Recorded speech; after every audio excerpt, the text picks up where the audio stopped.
If you're a player in the LPGA, you're always looking for that extra something to give you an edge in the tournament. You're constantly looking for the best possible strategy to elevate your game. Late championship winner Bobby Locke suggested that the key to success was putting, but recent years have shown that that might not be the case. In today's video, we'll be covering what it takes to win in the LPGA. First up, Locke's theory.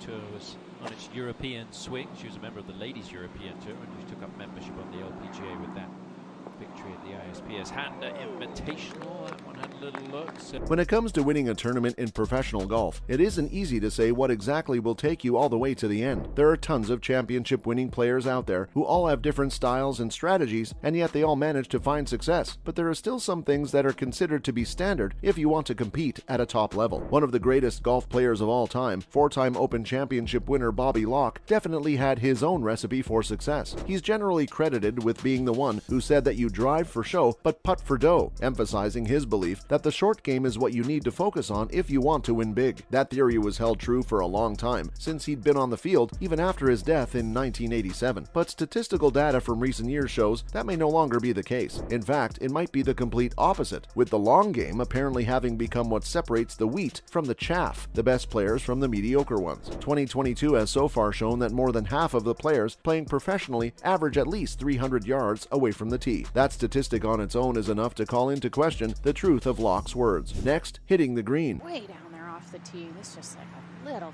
flip wedge. I try and generate a little bit of spin here. There's more to the game than what Locke's words suggest too. One of the most recent LPGA Tour winners, Andrea Lee, talked to interviewers about what her strategy was after winning the LPGA's Amazing Cray Portland Classic. She said that her focus was on hitting fairways and greens, attempting to minimize mistakes as much as possible, and that's what's been key to her success. The data seems to back up Lee's statement as well. There are just 2 events left in this year's LPGA season, so there's quite a lot of information out there to analyze. It seems that the data collected from this year is also in line with that collected from the past decade, showing that greens in regulation have had the highest correlation with players winning on the tour, much more so than putting or driving. That statistic also takes into account putts per GIR. Analysis of this data shows that winners have generally averaged at around 25th in greens in regulation and 23rd in putts per GIR, while they were averaging 47th in average putts and 55th in average driving distance. Lee might just be the perfect example of this tendency of winners having stronger GIR stats. She might be ranked at 152 for driving distance in the tour this season, but she still managed to be one of the record-tying 11 first-time winners in 2022. Let's talk more about GIR dominance. In consecutive weeks, right there in the mix. This at 9 to get it to 7 under. A difficult 9th hole.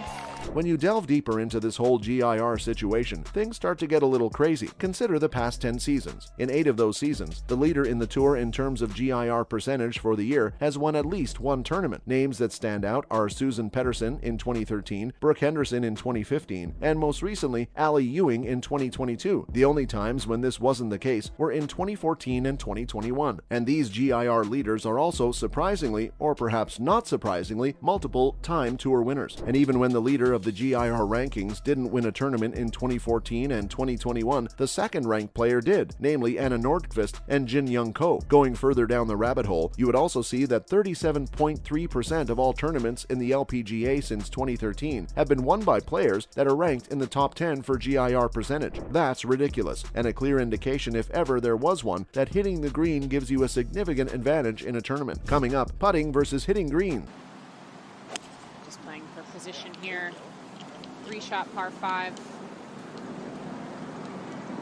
for pretty much the entire field.